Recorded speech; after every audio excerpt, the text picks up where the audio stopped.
What's the craziest case of malicious compliance you've seen? My ex-wife insisted our custody exchange happen at exactly 6:00 p.m. on Friday, not a minute sooner or later. So I made sure she was standing in a monsoon at 6:00 p.m. with no umbrella. When my ex, Karen, and I divorced, she made the process a living nightmare. Her lawyer drew up a custody agreement that was less of a legal document and more of a weaponized schedule designed to inflict maximum inconvenience. The crown jewel of her pettiness was the exchange time for our two kids, Fridays at 6:00 p.m. Exactly. Not 5:58, not 6:01. If I was a minute late, I'd get a barrage of texts accusing me of being unreliable. If I was a minute early, she wouldn't answer the door. She knew I had a demanding job that often required me to work late on Fridays, so this specific time was a constant source of stress. She loved it. The real issue came up when my sister announced her wedding. It was a destination wedding, 3 states away. The only flight I could get that would have me there in time for the rehearsal dinner was on Friday night, leaving at 7:30 p.m. To make it, I'd need to be on the road to the airport by 6:30 p.m. at the latest. This meant I needed to pick up the kids just a little bit early. I called Karen 2 months in advance. I explained the situation calmly and politely. I asked if just this once I could pick up the kids at 5:30 p.m. I even offered to trade one of my weekends to make up for it. There was a long pause on the phone. Then she said, "The agreement says 6:00 p.m. I begged. I pleaded. I told her this was my only sister's wedding. "You should have thought of that before you booked the flight," she said. 6:00 p.m., not 5:59. The agreement is the agreement.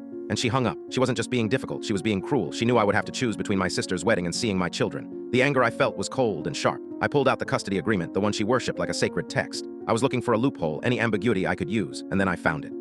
It was beautiful in its simplicity. The clause regarding exchanges stated the location was the curb in front of the responding parent's residence. It didn't say the porch. It didn't say the door. It didn't say anything about ringing the doorbell or seeking shelter from the elements. Just the curb. For the next 2 months, I prayed for rain. The day of the flight arrived, and the universe delivered. It wasn't just rain, it was a full-blown thunderstorm. The sky turned black at 4 in the afternoon. The rain was coming down in sheets. The wind was howling. It was glorious. At 5:45 p.m., I sent her a text. "On my way, per the agreement, I will be at the curb at exactly 6:00 p.m. to receive the children for the exchange." I arrived at her house at 5:55 p.m. and parked at the curb. I watched the clock on my dashboard. At precisely 6:00 p.m., her front door opened. She and the kids were standing there in the doorway, expecting me to make a mad dash through the downpour to her covered porch. I didn't move.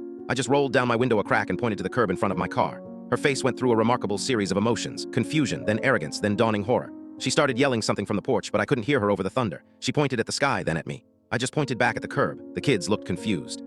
After a 30-second standoff, she knew she had lost. She grabbed the kids' hands and marched them down the driveway into the torrential rain. They were all completely soaked in seconds. She shoved them into the back of my car, her hair plastered to her face, mascara running down her cheeks. She screamed, "You are an absolute monster." I just smiled and said, "The agreement is the agreement." She tried to file a complaint for child endangerment, but her own lawyer pointed out that I had followed the agreement she wrote, to the letter. Now the drop-off location is inside the Starbucks 2 blocks from her house.